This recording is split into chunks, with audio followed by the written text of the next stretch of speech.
बच्चों class 7th वालों, आज का हमारा जो टॉपिक है वो ये है कि multiplication of a fraction by a whole number. लिखा हुआ भी आ रहा है। तो बेटा हमें क्या करना है, मल्टीप्लीकेशन ऑफ ए फ्रैक्शन, यानी सपोज करो एक फ्रैक्शन आ गया और इसकी मल्टीप्लाई करोगे आप एक होल नंबर सपोज करो आ गया 3। तो बेटा आज हम इसी चीज को फोकस करेंगे, इसी चीज को पढ़ेंगे, इसी पर आधारित क्वेश्चन करा के देखेंगे। तो बेटा 2/7 इंटू 3 इसको हम कैसे हल करें भाई। आज के टॉपिक के अनुसार ये क्या है आपका एक फ्रैक्शन मीन्स हिंदी में इसको बोलेंगे भिन्न, और ये क्या है एक होल नंबर यानी पूर्ण संख्या, यानी एक भिन्न वाली संख्या की पूर्ण संख्या में गुणा हम कैसे करते हैं। बेटा एक एक स्टेप आप क्लियर करें, इनकी बहुत जरूरत आगे पड़ने वाली है। देखो इसको क्लियर करने से पहले मैं आपको एक बात बता दूं कि अगर आपको कहा जाए कि 3 इंटू 5 करो, यानी 3 की गुणा 5 में करो, तो इसका मतलब ये भी होता है कि आप 5 को 3 बार जोड़ो।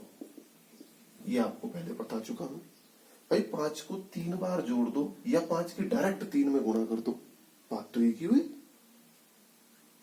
तो 5 5 5 यानी 15, या फिर 3 गुणा 5 सीधा सीधा 15। तो बेटा यहां भी तो वही चीज है, मैं आपको डिटेल में सिखाता हूँ, फिर इसका शॉर्टकट तरीका बताऊंगा मैं आपको। भाई इसको जब भी हम गणित के सवाल करते हैं बराबर लगा के लिखते हैं, ये 7वीं के बच्चों को मैं पहले भी बता चुका, आज फिर से बता रहा हूँ। तो इसको आपने ऐसे लिख दिया 3 इंटू 2/7, क्योंकि गुणा में आपको पता है, मैंने पहले पढ़ाया भी था कि गुणा क्रम विनिमय नियम का पालन करती है। तो क्रम विनिमय का मतलब कॉम्यूटेटिव, इसको आप पहले लिखते हैं बाद में लिखते हैं, कोई फर्क नहीं पड़ता। पिछले चैप्टर मैंने पढ़ाया आपको।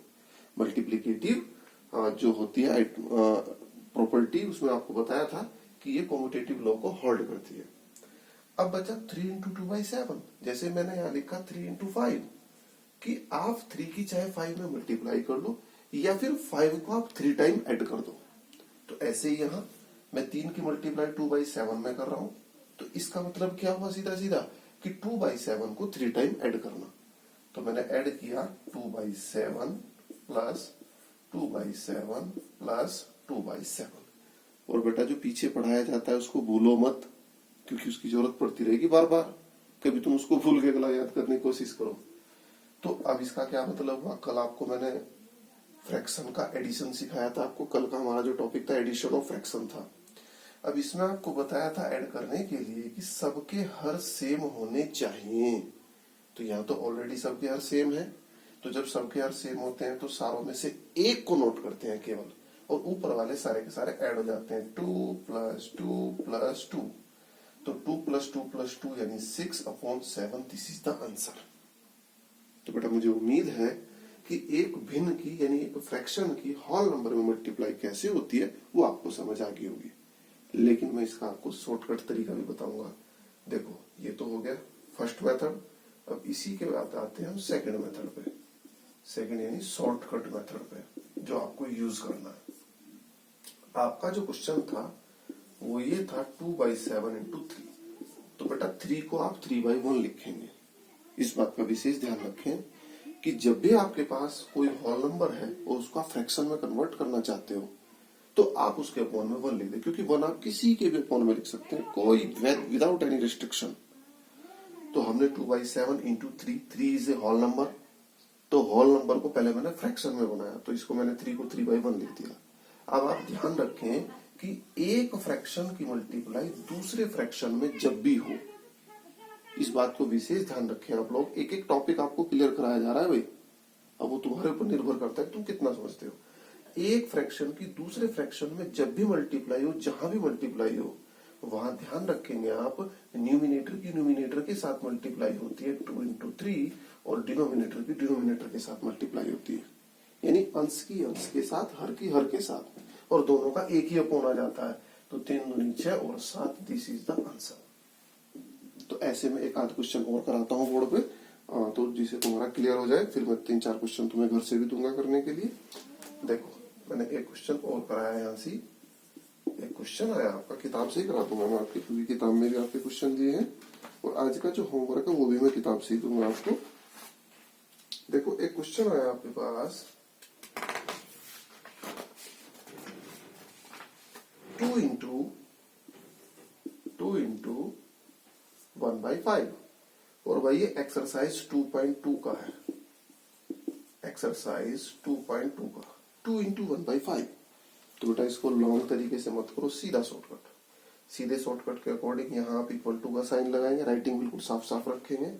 देखो ये होल नंबर है, तो होल नंबर को पहले फ्रैक्शन में कन्वर्ट करना है, तो इसके अपॉन में 1 लिख दिया, 2/5 इंटू 1/5। अब आपको मल्टीप्लाई का क्या तरीका बताया कि सीधी एक लाइन खींच लो दोनों की, और अंश की अंश में, हर की हर में। तो 2 की 1 में करी 2, 5 की 1 में करी 5, तो 2/5 दिस इज द आंसर। मैं आपको एक और क्वेश्चन बताता हूँ यहीं से। 3 इंटू 2/3 एक क्वेश्चन और आया, इसी का मुझे लग रहा थर्ड पार्ट है। तो इसमें आता है आपके 3 इंटू 2/3। तो बच्चों इस क्वेश्चन को करने के लिए आपने इक्वल टू का निशान लगाया, और उसके बाद ये जो होल नंबर है, होल को फ्रैक्शन में कन्वर्ट करने के लिए अपॉन में 1 लिखा, और इंटू में लिखा आपने 2/3। अब आपको मैंने बताया था कि न्यूमिनेटर की न्यूमिनेटर में, डिनोमिनेटर की डिनोमिनेटर में, 3 दूनी 6 और अपॉन में आ गया 3। अब देखो आप फ्रैक्शन कहीं भी लिखते हो, ये आप पिछली एक्सरसाइज में भी सीख चुके, पिछले टॉपिक में भी सीख चुके, पिछले चैप्टर में भी आप सीख चुके कि आप उसको सिंपलेस्ट फॉर्म में कन्वर्ट कर सकते हो। सिंपलेस्ट फॉर्म कल भी मैंने आपको बताई थी कि सेम नंबर से अंश और हर दोनों को भाग दे देना। तो सेम नंबर ऐसा कौन सा है जिससे दोनों को भाग दी जा सकती है? 3। तो 3 से आप 6 को भी भाग दे सकते हैं, इसको डिटेल में मैंने बताया था, ऐसे लिख देते हैं। देखो 3 से सेम, तो 3 दूनी 6, 3 से 3 को भाग करिए। और बेटा अपॉन में 1 जो होता है लिखा हुआ, यानी हर में 1 जो लिखा होता है, तो हर में 1 तो कहीं आप लगा दे कहीं हटा दे, कोई फर्क नहीं पड़ता। तो इसको आप 2/1 ना लग के सीधा 2 भी लिख सकते हैं, क्योंकि हर में जो 1 लिखा है उसको आप लिखे ना लिखे उससे कोई फर्क नहीं पड़ेगा तुम्हारा। अब बच्चों इस पर आधारित मैं आपको कुछ क्वेश्चन दूंगा। आज के टॉपिक के जो क्वेश्चन है, मुझे उम्मीद है सबके क्लियर हो गए होंगे। आज का जो होमवर्क है आप नोट कर लें, थोड़ा सा होमवर्क मैं आपको दूंगा आज का। ये जो एक्सरसाइज 2.2 है बच्चों, इसके आपको पहला जो क्वेश्चन है, इसके ऑल पार्ट और दूसरे के ऑल पार्ट और तीसरे के, पहला दूसरा तीसरा, 3 क्वेश्चन के ऑल पार्ट आप ट्राई करेंगे बेटा। किसी से अगर कोई पार्ट नहीं होता तो मेरे से पूछेगा। तो आज के लिए हम इतना ही काम करेंगे, ज्यादा काम नहीं करेंगे। पहला दूसरा तीसरा ऑल पार्ट आप लोग करेंगे। कुछ इसमें चित्र भी है बने हुए, एक चित्र का मैं हल्का सा आपको रेफरेंस दे देता हूँ। जैसे ये भी तुमने पढ़ा हुआ है, मान लो ये बना है और इसके 2 पार्ट जो है वो कलर हुए हुए हैं, तो बेटा इसको फ्रैक्शन में कैसे लिखते हैं? हालांकि ये चीज मैंने पढ़ा रखी है तुम्हें। तो बेटा जो हर है, हर में लिखते हैं टोटल कितने पार्ट है, टोटल कितने पार्ट है 3, और अंश में लिखते हैं कलर कितने हुए हैं 1 2, तो कलर कितने हुए हैं 2/3। तो इसकी कहीं जरूरत पड़ेगी तो इसको आप ऐसे लिखेंगे, ठीक है। तो ये हो गया हमारा 2/3। तो ऐसे ही अगर ऐसे आ जाए, ये इसके 4 पार्ट हैं और 4 में से कलर जो है वो केवल 1 पे आ जाए, तो बच्चों इसको फ्रैक्शन में लिखने का तरीका, हर में आप टोटल लिखते हैं, टोटल पार्ट कितने हैं 4, अंश में केवल कितना पार्ट है हमारे पास 1, तो इसको हम लिखेंगे 1/4। तो मुझे उम्मीद है कि अब आप इसके क्वेश्चन कर सकते हैं बेटा। फिर भी अगर कोई क्वेश्चन नहीं होता आप उसको पूछें, कल फिर इससे अगला टॉपिक या इससे आगे के जो क्वेश्चन उन्हें हम आपको पढ़ाएंगे। तो आज के लिए 7वीं के बच्चों के लिए केवल इतना ही काम है। इस टॉपिक को आप लोग अपना पक्का करें आज।